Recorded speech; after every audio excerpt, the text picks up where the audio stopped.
and welcome back to Real Wizardry, where we make your life more magical. I have a special guest here for you today. This is Daniel, he's my son, and I wanted his honest reaction, because I haven't told him this, and I certainly haven't told you this, but Amazon have killed my book. How? Okay, exactly. So, this is the book I'm talking about.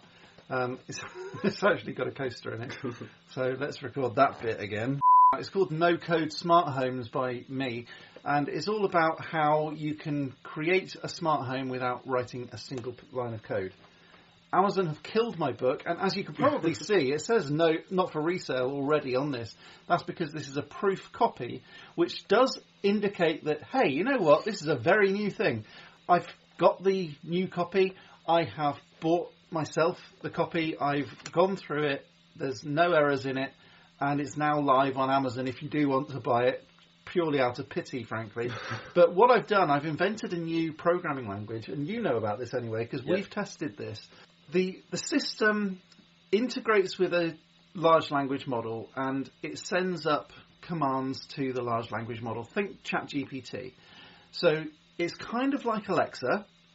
I'm not going to say that word anymore because I don't want to trigger my own. I'm going to say the A word, or Miss A, or you know who, and I'm not talking about Voldemort. So, when you activate you know who, you can ask for pretty much anything using my system, and together with a large language model, it will output a whole bunch of code and text, and it will respond to things. And the way that I've done it is that you embed a tag into that response, and then when it comes back through your smart home, it will interpret the tag and the text together. It will read the text until it gets to a tag, then it will action the tag, then it will keep on reading the text.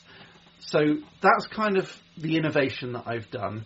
But I've written a whole book about how you can program it yourself. And I say program very loosely because we don't need to actually use any programming language. You just literally use your own voice. Like, when I come home, turn on the lights, and it will just turn on the lights automatically, and it will create a routine.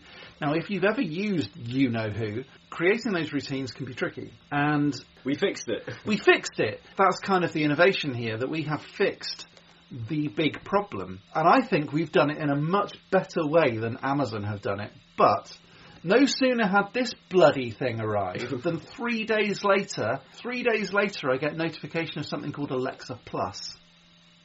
Ah. Yeah. What's that? Okay, this wasn't rehearsed.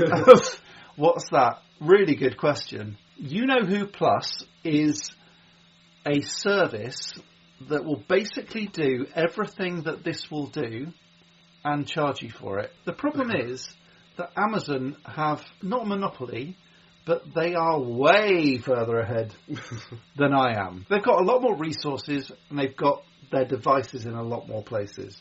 So if you want to do this, you can still do it, and actually I think it's better, personal opinion, but I think it's better because it embeds the tag within the text.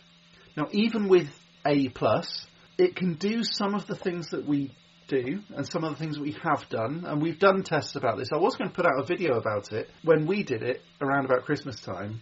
You freaked out, and it was great. It was really good fun as well. Amazon are able to do 90% of what we can do. They don't embed the tag in the text. So what they do, they can react and they can create these automations, and they can do a very, very good job of learning all about you, putting it in a database in a similar way to what I've described in this book already. They charge you for it because it's linked to Amazon Prime. If you only go for A+ itself, it's actually more expensive than just Amazon Prime, which is a red flag to all of the YouTubers out there. So when they're doing this, and when they're actually talking about reviewing A+, they say this is a real problem, because what you're probably going to have is a whole bunch of Amazon Prime members who are essentially beta testers. So essentially you're paying for their development, and once it's got all of the bugs out of it, then they'll hike up the price.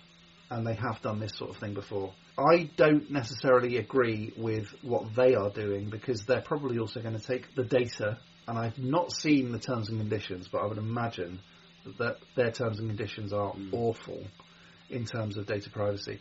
I can't guarantee that, and I don't want to defame Amazon, for God's sake. I really don't want to do that. But I do kind of think that giving your data to a large corporation like that, even if they're not directly selling it, it could be quite dangerous. For example, even in their marketing material, they've said, can you read a bedtime story to my child? That in itself isn't too bad. You can already do that. But what they'll then do is they'll say, what is your child's name?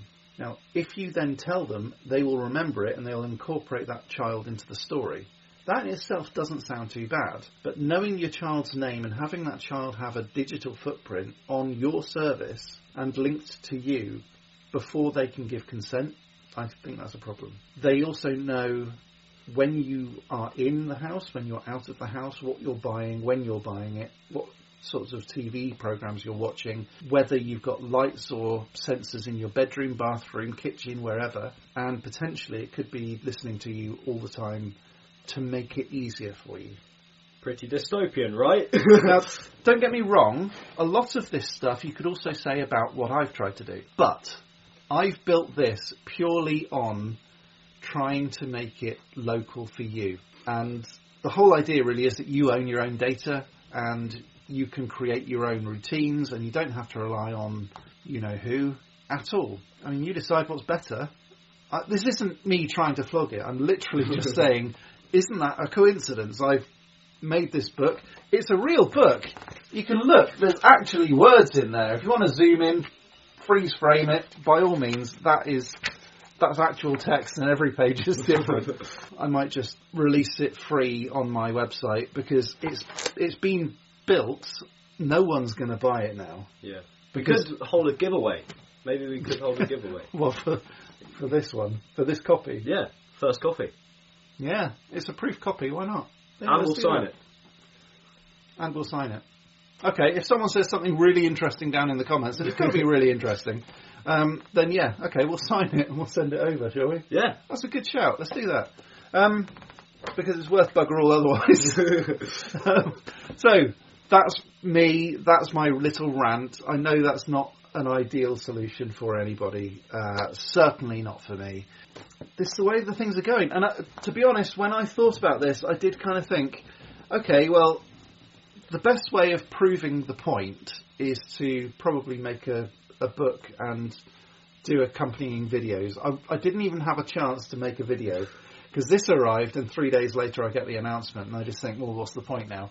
So I guess this is the video, really. We could show how awesome it is. I don't think I'm going to bother now. But essentially, you can say, tell us a story, and then by telling us the story, it will start to say, you're walking down a dark road at midnight, to quote the Three Brothers, and or the tale of the Three Brothers from Beadle the Bard, and it would turn on the lights and it would dim them, it would change them to blue, it would maybe play a thunderstorm sound effect on the speakers, those sorts of things. And I just think that's really cool for immersive storytelling, but it just doesn't seem to be one of those things that we can really make any money off. So hey ho, never mind, that's life, I suppose, and on with the next project. And we do have a lot of other things to get on with anyway. Yeah, and it's all going to be pretty neat. It's going to be really cool. So stay with us. Please click that like button, subscribe, ding that bell. All of that sort of stuff really helps out this channel. I know every YouTuber says it, but it really does help. So thanks very much. We're going to be back next time with some more magical awesomeness, or at least I am anyway. Yeah. But until next time, as always, Stay magical.